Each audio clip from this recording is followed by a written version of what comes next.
उस खुदाए जिंदा पर भरोसा रखो जो कभी नहीं मरेगा, और उसकी तारीफ के साथ तस्बीह करते रहो, और वो अपने बंदों के गुनाहों से खबर रखने को काफी है।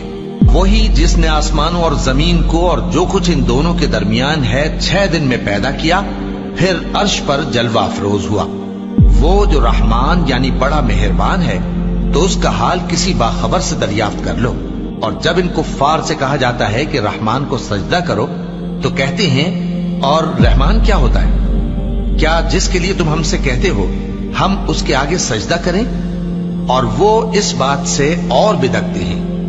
बड़ी बरकत वाला है वो जिसने आसमान में बुर्ज बनाए और उनमें आफताब का निहायत रोशन चराग और चमकता हुआ चांद भी बनाया।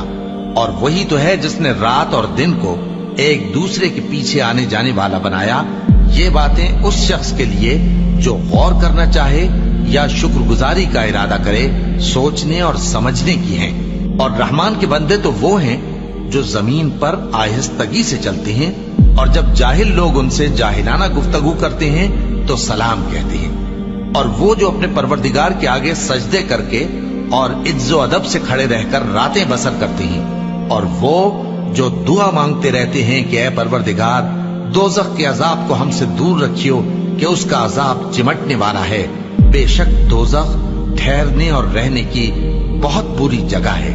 और वो कि जब खर्च करते हैं तो न बेजा उड़ाते हैं और न तंगी को काम में लाते हैं, बल्कि एतदाल के साथ, न जरूरत से ज्यादा न कम। और वो जो अल्लाह के साथ किसी और माबूद को नहीं पुकारते, और जिस शख्स को मार डालना अल्लाह ने हराम किया है उसको कत्ल नहीं करते मगर जायज तरीक यानी शरीयत के हुक्म से, और बदकारी नहीं करते।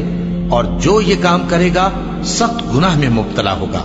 क़यामत के दिन उसको दूना अजाब होगा और वो जिल्लत व ख्वारी से हमेशा उसमें रहेगा। मगर जिसने तौबा की और ईमान लाया और अच्छे काम किए, तो ऐसे लोगों के गुनाहों को अल्लाह नेकियों से बदल देगा। और अल्लाह तो बख्शने वाला है, मेहरबान है। और जो तौबा करता और अमल नेक करता है तो बेशक वो अल्लाह की तरफ रुजू करता है।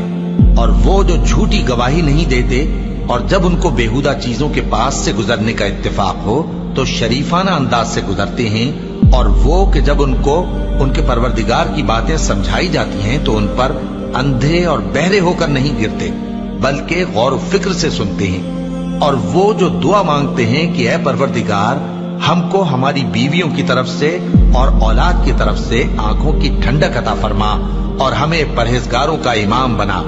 इन सिफात के लोगों को उनके सब्र के बदले ऊंचे ऊंचे महल दिए जाएंगे, और वहां फरिश्ते उनसे दुआ व सलाम के साथ मुलाकात करेंगे।